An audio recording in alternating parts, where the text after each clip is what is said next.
નમસ્કાર. ફૂલછાપ ડિજિટોરિયલમાં આપનું સ્વાગત. આમ તો વિષય તૃણમૂલ કોંગ્રેસ પણ છે, વિષય ફરી એકવાર એકઠા થઈ રહેલા વિપક્ષો પણ છે, અને વિષય ફરીથી ઇઝરાયલે શરૂ કરેલું, આમ તો જે પૂર્ણ જ નથી થયું એવું શરૂ કરેલું યુદ્ધ પણ છે. આ તમામ બાબતો એવી છે કે જેના ઉપર ચર્ચા થઈ શકે, સંવાદ થઈ શકે અને એનું વિશ્લેષણ થઈ શકે. કારણ કે મોંઘવારી હવે ખાડીના દેશોથી ઉદ્યોગોને વટાવીને આપણા ઘરના રસોડા સુધી પહોંચી છે, પણ એની ચર્ચા આપણે કરશું એકાદ દિવસમાં. આજે મહત્વનો મુદ્દો છે રાજકોટમાં પૂર્ણ થયેલો 3 દિવસનો ભાગેશ્વર ધામના ધીરેન્દ્ર શાસ્ત્રીજીનો દિવ્ય દરબાર અને હનુમંત કથા. આમ તો જ્યારથી એની જાહેરાત થઈ ત્યારથી તેના વિશે વિવાદ ચાલુ હતા, તેના માટેનો વિરોધ થયો હતો, અને એ વિરોધ વચ્ચે પણ 3 દિવસ એ કથા થઈ. એમાંથી છેલ્લા દિવસે દિવ્ય દરબાર થયો અને શ્રદ્ધા, અંધશ્રદ્ધા વગેરે અનેક ચર્ચાઓ ચાલી. ગઈકાલે રવિવારે સાંજે જે કંઈ પણ થયું તે રાજકોટ માટે, રાજકોટના શ્રદ્ધા જગત માટે, રાજકોટના ધર્મ જગત માટે આશ્ચર્ય પમાડે તેવું હતું. આખી વાત આપણે શરૂઆતથી કરીએ તો બાગેશ્વર ધામના યુવા સંત અથવા તો એના પીઠાધીશ્વર, જે કંઈ પણ આપણે નામ આપીએ આપણી શ્રદ્ધા મુજબ, તે એ ધીરેન્દ્ર શાસ્ત્રી 2-3 વર્ષ પહેલા પણ રાજકોટ આવ્યા, અને ત્યારે પણ તેમણે જે કંઈ પણ મંચ પરથી એટલે કે વ્યાસપીઠ પરથી જે વાત કરી હતી, અને કોઈ ભાવિક હોય એની સમસ્યાની એમને જાણ થઈ જાય હનુમંત કૃપાથી, એમના કહેવા પ્રમાણે એ આખી બાબતને રેશનલ લોકોએ પડકારી હતી અને એની ટીકા કરી હતી, એનો વિરોધ કર્યો હતો. પણ ત્યારે પણ હજારોની સંખ્યામાં ત્યાં લોકો પહોંચ્યા હતા, અને આપણે ત્યાં આ થતું હોય અને લોકોની ભીડ ન ઉમટે તો જ નવાય. એટલે આ વખતે પણ એની કથાની જ્યારે જાહેરાત થઈ ત્યારે શહેરના કેટલાક નાગરિકોએ, જેમ કે વિજ્ઞાન જાથા સંસ્થા ચલાવતા જયંત પંડ્યા, શહેરની સમસ્યાઓ માટે સતત જાગૃતિ દાખવતા પુરુષોત્તમ પીપળિયા, અને એવા કેટલાક અન્ય નાગરિકોએ આની સામે અવાજ ઉઠાવ્યો હતો.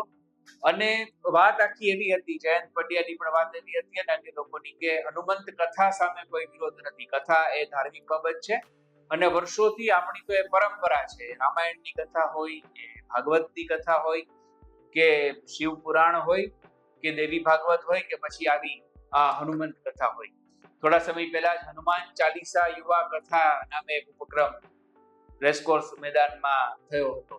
એટલે કથા સામે કોઈ વિજ્ઞાની અભિગમ ધરાવનારા વ્યક્તિને કથા સામે વાંધો નહોતો.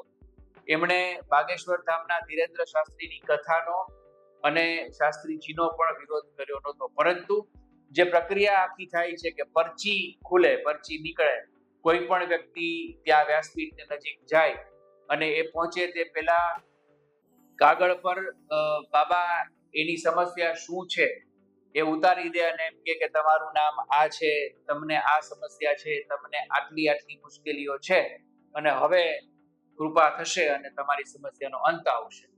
આ આખી પ્રક્રિયાને એક બહુ જ મોટો સમુદાય, જે આમ પાછો નાનો છે ને સાઈડમાં છે, એ અંધશ્રદ્ધા ગણે છે, અને એ આવી બાબતના જાહેર નિદર્શનને અયોગ્ય ગણે છે.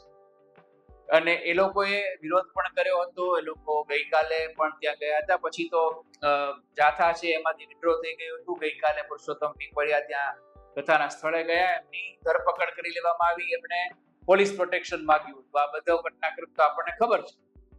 જે મુદ્દો છે એ છે કે ગઈકાલે સાંજે ત્યાં કેટલાક લોકો ધૂણવા માંડ્યા.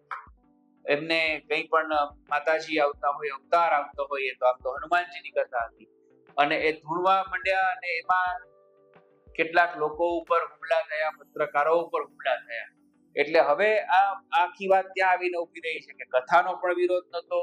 પછી જે કંઈ પણ બાબાએ કહ્યું, એમણે એમ કહે છે કે ભાઈ આ કંઈ મારો ચમત્કાર કે મારી મહાનતા નથી, આ તો હનુમાનજીની કૃપાથી જે કંઈ પણ મને પ્રેરણા થાય છે એ હું કરું છું. તો એ ત્યાં સુધી પણ એ વાત તો ત્યાં ઉભી રહી હતી. અને કોઈનો વિરોધ ટક્યો નહોતો. પણ આવી રીતે આ જાહેરમાં ધૂણવાની ને બધી બાબતો થઈ એને કારણે થઈને રાજકોટમાં એ બાબત ઘણી ચર્ચાસ્પદ બની છે. પત્રકારો ઉપર હુમલા થયા છે, બાકીના કેટલાક લોકોને ઈજા થઈ છે. અને શું ખરેખર આ આજના સમયમાં આવું યોગ્ય છે એવો પ્રશ્નાર્થ થઈ રહ્યો છે. શ્રદ્ધાની વાત છે ત્યાં સુધી, શ્રદ્ધા જગતની વાત છે ત્યાં સુધી તર્કો બુદ્ધિ ત્યાં બહુ ચાલતા હોતા નથી ને ન ચાલે આપણે સમજી શકીએ. પણ વાત એ છે કે કોઈ એક વ્યક્તિ કોઈ એક સ્થાનકે કોઈ એક વ્યક્તિ પાસે જાય, એક સિદ્ધ પુરુષ પાસે જાય અને એ જ્યોતિષ હોય અથવા તો કોઈ આવી રીતે કંઈક પ્રક્રિયા કરતું હોય ને એને કોઈ કુંડળી બતાવે, પોતે કંઈક પોતાની સમસ્યા રજૂ કરે અને એને એનો ઉકેલ મળે તો એ વાત આખી અલગ થઈ ગઈ. પણ બહુ જ આવી રીતે જાહેરમાં આ બધી બાબતો થાય અને એમાં જ્યારે આ પ્રક્રિયા થાય છે ત્યારે એનો વિરોધ થયો હતો. સૌથી વધારે મોટો મુદ્દો તો એ છે કે આ જે ધૂણવાની જે કંઈ પણ બાબત બની એ વધારે ચર્ચાસ્પદ બની છે અને આ આખી બાબતને પાછી સનાતન પરંપરા સાથે જોડવામાં આવી. એ સૌથી વધારે પિન પોઈન્ટ જેને કહી શકાય તે એ હતું કે આ સનાતન ધર્મ સાથે જોડાયેલી બાબત છે. અલબત્ત હનુમાનજી હોય કે ભગવાન રામ હોય, કૃષ્ણ ભગવાન હોય, જે પણ આપણી પરંપરા છે એ સનાતન ધર્મ, સનાતન પરંપરા તો એક વિશાળ વડલો છે ને એની નીચે આ બધી જ આપણી પરંપરાઓ છે એ જન્મી ઉછરી અને આજે વિશ્વને મોટો સંદેશ આપી રહી છે. બહુ સાચી વાત છે.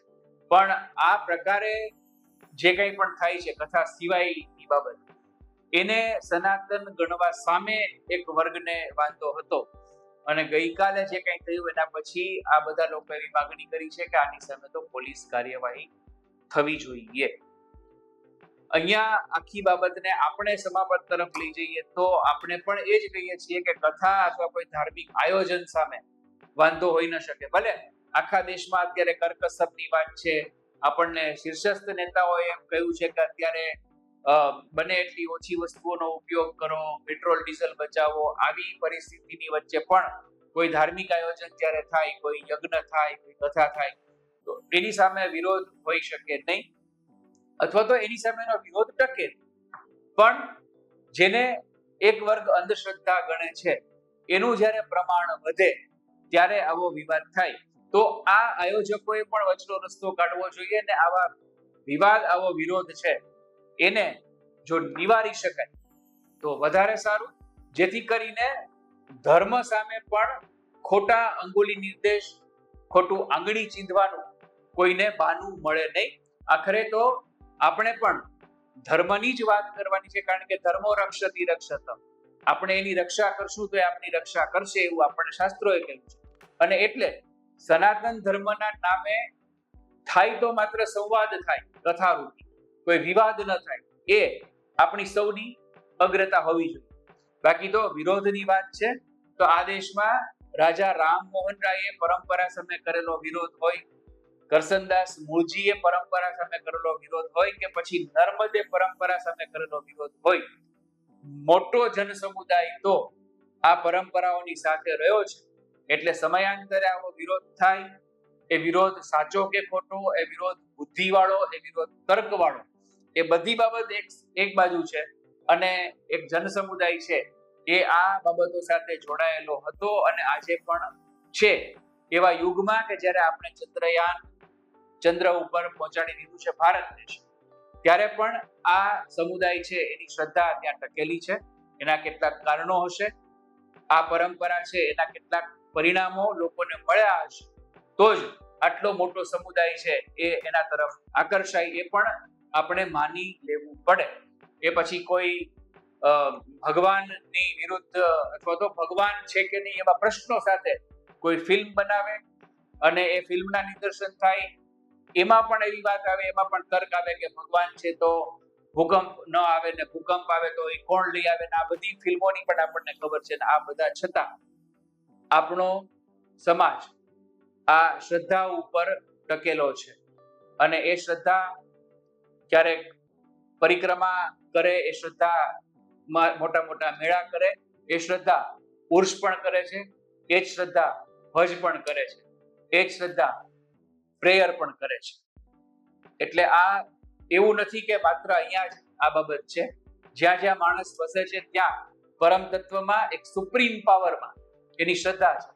સવાલ એ છે કે શ્રદ્ધા સુપ્રીમ પાવરમાં હોવી જોઈએ. સુપ્રીમ પાવરના નામે કોઈ કંઈક કરે તો ત્યાં આપણી શ્રદ્ધા છે. એની સાથે સાથે આપણી અંદર ઝાંકી અને કેટલીક બાબતોને આપણે પોતે પણ તરાશવી જોઈએ, જેથી કરીને યુગોથી ચાલતી આવતી આપણી સનાતન પરંપરાને આંચ ન આવે અને સનાતન પરંપરા સામે કોઈ આંગળી ચીંધે નહીં. એટલે આવી કથાનું આયોજન આવકાર્ય છે, પણ પછી આવી જે પ્રક્રિયા થતી હોય તો એને ભવિષ્યમાં એ ન થાય ને એને કારણે થઈને પોલીસ ધર્મના સ્થળે પ્રવેશ એ જ આપણા ધર્મ માટે બહુ મોટો પ્રશ્નાર્થ છે. ને આવા પ્રશ્નાર્થો આપણે દૂર કરવા જોઈએ. ફૂલછાપના ડિજિટોરિયલમાં આજે આટલું. ફરી નવા વિષય સાથે નવો સંવાદ. તો આ હતો ફૂલછાપનો audio visual editorial, Phulchhab digital.